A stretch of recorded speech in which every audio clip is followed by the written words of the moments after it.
আমাদের এখনকার আলোচনার বিষয় ভারতবর্ষে মধ্যবিত্ত শ্রেণীর উদ্ভবের প্রেক্ষাপট। মধ্যবিত্ত শ্রেণীর উদ্ভবের প্রেক্ষাপট আলোচনা প্রসঙ্গে প্রথমেই স্মরণ করতে হবে ম্যাকলে মেনিটকে। 1835 খ্রিস্টাব্দের এই মেনিটে ভারতবর্ষে পাশ্চাত্য শিক্ষার বিষয়ে সওয়াল করা হয় এবং এরপর প্রাচ্য পাশ্চাত্য দ্বন্দ্ব শুরু হয়। লর্ড হার্ডিঞ্জ যখন সরকারি চাকরি গ্রহণের ক্ষেত্রে পাশ্চাত্য শিক্ষার উপর গুরুত্ব আরোপ করলেন তার ঘোষণাতে, তারপর ভারতবর্ষীয় সমাজে নানা স্তরে ইংরেজি শিক্ষার বিষয়ে আগ্রহ তৈরি হয় এবং এর ফলস্বরূপ আমরা দেখলাম বেশ কিছু সরকারি চাকরিজীবীর উদ্ভব ঘটল। আর সরকার এটাই চেয়েছিল যে ভারতে ইংরেজি জানা কিছু মানুষ জন্ম নিক, যারা সরকারকে শাসক এবং শাসিতের দুর্লঙ্ঘ ব্যবধান ঘোচাতে সাহায্য করবে। তাহলে একটি সহকারী সম্প্রদায় হিসেবে সরকারি চাকরিজীবী শ্রেণী বা করণিক সম্প্রদায় খুব জরুরি, যা উভয় সম্প্রদায় অর্থাৎ শাসক এবং শাসিতের মধ্যেকার যে ব্যবধান তা দূর করতে সাহায্য করবে। এভাবে আমরা দেখেছিলাম যে একদল করণিক সম্প্রদায়ের আবির্ভাব হলো।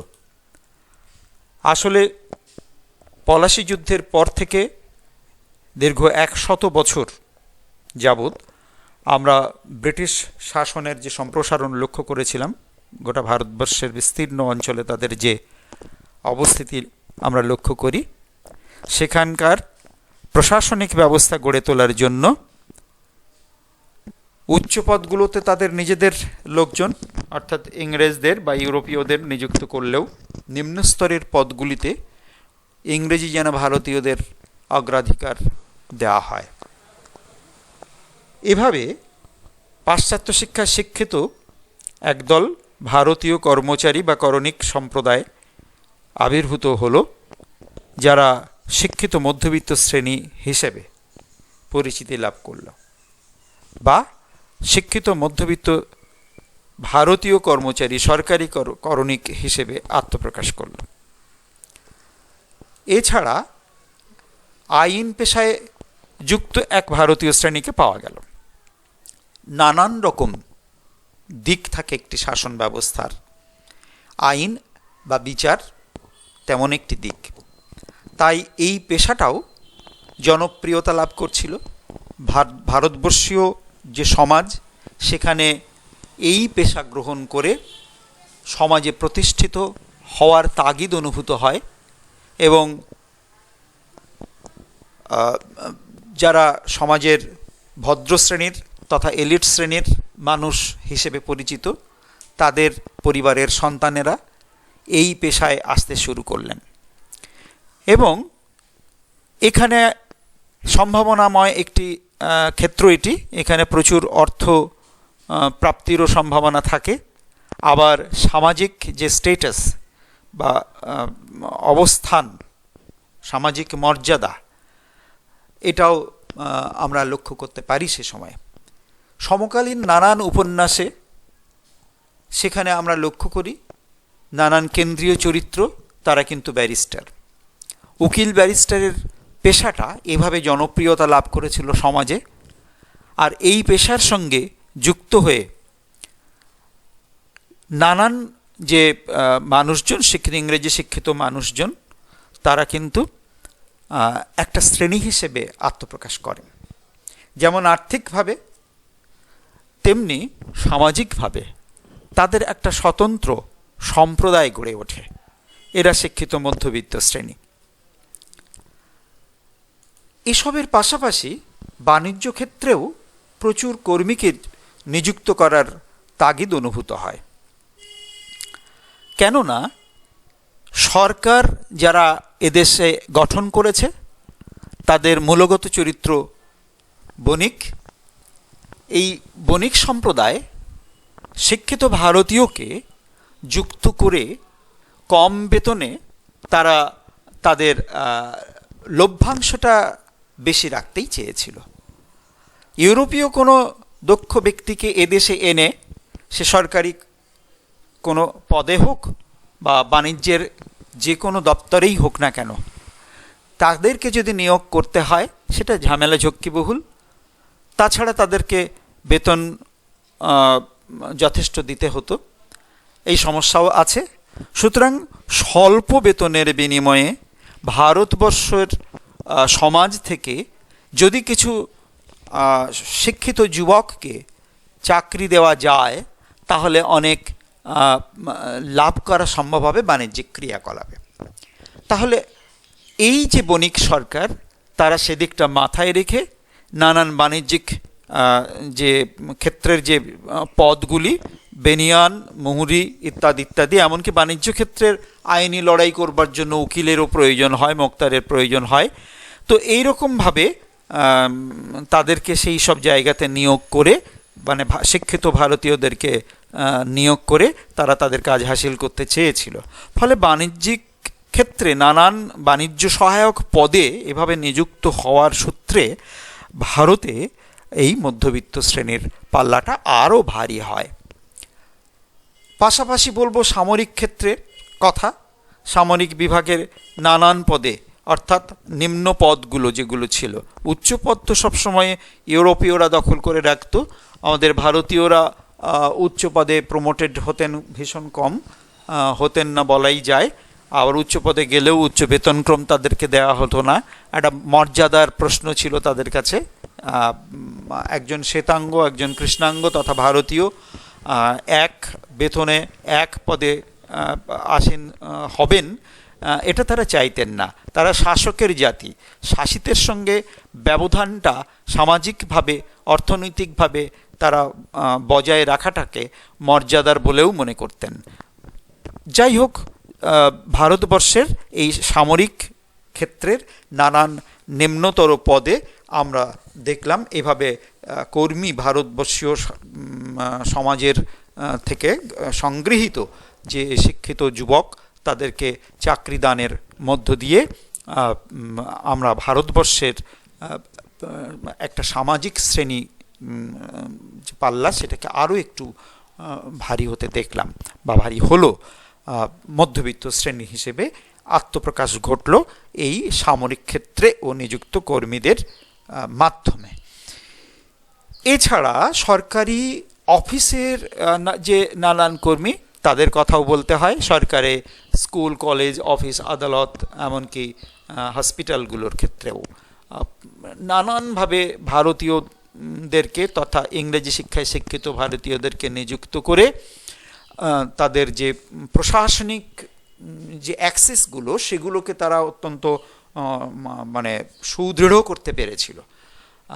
এবং ওই যে মূল একটি মন্ত্র, শাসক শাসিতের যে ব্যবধান, ভাষাগত যে ব্যবধান, একে অপরকে বুঝতে পারে না বা পারত না তাদের ভাষাগত সমস্যার কারণে, সেই ব্যবধানটাও দূরীভূত হলো। আবার অল্প বেতনে কর্মচারীও পাওয়া গেল যারা কমিউনিকেট করতে পারবে ইংরেজদের সঙ্গে বা শাসক শ্রেণীর সঙ্গে।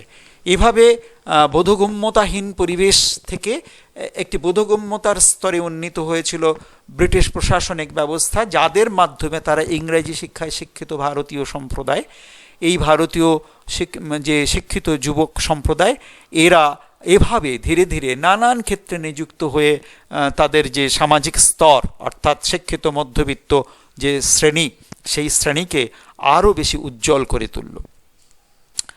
এছাড়া নানান যে শিল্প কলকারখানা গড়ে উঠেছিল ভারতবর্ষে, অনুসারী শিল্প, বা এদেশে কম খরচে রেলপথ বিস্তার করার জন্য ইউরোপ থেকে নানান সরঞ্জাম না নিয়ে এসে যন্ত্রাংশগুলো এখানে নির্মিতির বিষয়ে তারা ভাবতে শুরু করে। ফলে লৌহ ইস্পাত শিল্প গড়ে ওঠে, কয়লা শিল্প গড়ে ওঠে। এভাবে নানান যে শিল্প কলকারখানাগুলো গড়ে উঠেছিল, নানান ইঞ্জিনিয়ারিং ক্ষেত্রগুলো, এছাড়া বাগিচা শিল্পের ক্ষেত্রে আমরা পাট, চা, কফি ইত্যাদি যে ক্ষেত্রগুলো লক্ষ্য করি, সেই সমস্ত ক্ষেত্রগুলোতেও নিযুক্ত হতে লক্ষ্য করা গেল বা নিয়োগ করা মানে করতে দেখা গেল ইংরেজ সরকারকে, সমকালীন ব্রিটিশ সরকারকে, এই ভারতীয়দের মধ্য থেকে। ফলে শিল্পের সাথে যুক্ত এই ভারতীয় শ্রেণীও কিন্তু এই যে মধ্যবিত্ত শ্রেণী তাদের অন্তর্ভুক্ত হলো। আমরা এর পরেও আরেকটা দিক দেখব যেটা আমাদের চোখের সামনেই ঘুরে বেড়ায়, অর্থাৎ ভূস্বামী সম্প্রদায়। আমাদের চোখের সামনে ঘুরে বেড়ায় বলতে আমরা এই ভূস্বামী সম্প্রদায়, জমিদার শ্রেণী, এদের সঙ্গে পরিচিত। এই ভূস্বামী সম্প্রদায় এরা কেউ তো চাষবাস করতো না, আবার কলকারখানায় উৎপাদনও করতো না। তাহলে এরা কি? এরা হচ্ছে নিজেদের যে বিপুল পরিমাণ জমি তাদের অধীনে ছিল, সেই জমির উপরে সরকার যে কর নির্ধারণ করত, সেই কর সংগ্রাহকের ভূমিকা গ্রহণ করত ভূস্বামীরা। অন্যান্য XYZ বিভিন্ন স্তরকে দিয়ে সেই কর তারা আদায় করত। এখন ব্রিটিশ অনুসৃত যে ভূমি রাজস্ব ব্যবস্থা, চিরস্থায়ী বন্দোবস্ত, মহালবাড়ি বন্দোবস্ত, ভাইয়াচারী প্রথা, রায়তওয়ারি বন্দোবস্ত ইত্যাদি বন্দোবস্তের মধ্য দিয়ে, যদিও রায়তওয়ারি বন্দোবস্তের ক্ষেত্রে আমরা দেখেছিলাম যে একটা সরাসরি সংযোগের ব্যাপার ছিল, আর অন্যান্য যে ব্যবস্থা, বিশেষত যে চিরস্থায়ী বন্দোবস্ত, সেখানে ভূস্বামী বা জমিদারের যে অস্তিত্ব ছিল, তারা কিন্তু ওই সরকার সংগৃহীত যে কর, তাদের নির্ধারিত যে পরিমাণ রাজস্বের যে মানে হার, সেই হারের থেকে একটু বেশি পরিমাণ কর আদায় করে তারা তা পকেটজাত করত। তাহলে এরা ছিল করভোগী, অর্থাৎ করের উপর ভিত্তি করে এরা বেঁচে থাকতো বা এদের সমৃদ্ধি বজায় রাখতো। তাহলে এরা হলো কি না, করভোগী ভূস্বামী শ্রেণী। এই করভোগী ভূস্বামী শ্রেণীও কিন্তু ধীরে ধীরে ধীরে ধীরে আগের যে জমিদারি আভিজাত্য সেটা তারা হারাতে বাধ্য হয়েছিল এই নতুন যে ভূমি রাজস্ব ব্যবস্থায়। কিন্তু সেই সংগৃহীত করের উপর এরা জীবিকা নির্বাহ করতে বাধ্য হতো, এবং এদের অবস্থা তো সঙ্গীন হয়েই ছিল। তবুও, কেননা সূর্যাস্ত আইনের কথা তোমরা জানো, বছরের নির্দিষ্ট দিনে নির্দিষ্ট সময়ের মধ্যে যদি কর তারা আদায় করতে না পারে বা জমা দিতে, আদায় করলে শুধু হবে না, সরকারি যে খাতায় জমা করতে হবে, সেটা যদি জমা করতে না পারে তাহলে ওই জমিদারের জমিদারি নষ্ট হয়ে যাবে, অর্থাৎ জমিদারি হারাবেন তিনি। তাহলে এরা বিপুল হারে যে লভ্যাংশ আগে আদায় করতে পারতেন সেটা এখন হচ্ছে না। এরা স্রেফ একটা করভোগী ভূস্বামী সম্প্রদায় হিসেবে অবস্থান করছেন। এরা মধ্যবিত্ত শ্রেণীর অন্তর্গত, এ কথা আমরা নিশ্চয়ই বলবো। তবে এটাও একই সঙ্গে মাথায় রাখবো যে এরা মধ্যবিত্ত শ্রেণীর পর্যায়ে থাকলেও একটু উঁচু স্তরে থাকতো, অর্থাৎ উচ্চ মধ্যবিত্ত কথাটা আমরা এদের ক্ষেত্রে বলতে পারি। তো এভাবে এই শ্রেণীরও আত্মপ্রকাশ ঘটে। কিন্তু সর্বশেষ আর যে কথাটা বলবো সেটা হচ্ছে মধ্যস্বত্বভোগী শ্রেণী।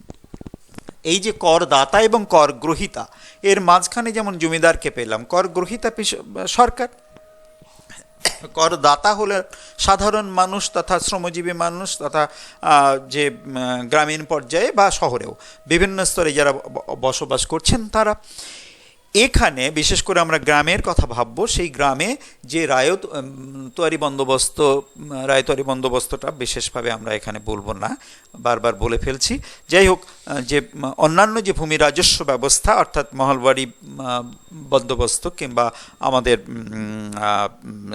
চিরস্থায়ী বন্দোবস্ত, এগুলোর ক্ষেত্রে দেখা যেত কি যে নানান মধ্যস্বত্বভোগী শ্রেণীর আবির্ভাব হয়েছে।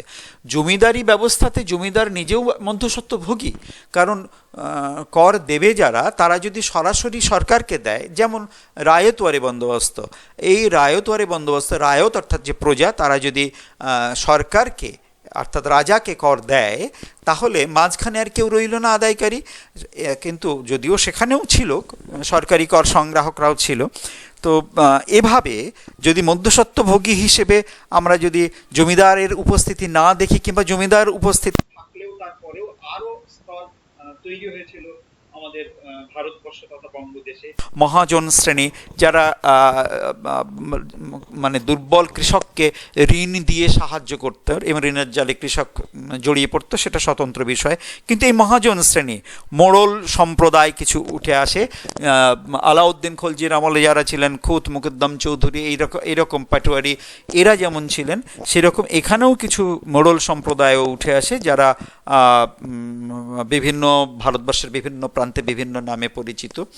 এভাবে এই যে মধ্যস্বত্বভোগী সম্প্রদায়, তাদের যে আবির্ভাব হয়েছিল, তারা তাদের এই অবস্থানগত সুবিধাটাকে তারা তাদের বাঁচার বা পেশার অন্যতম উপায় হিসেবে দেখেছিল।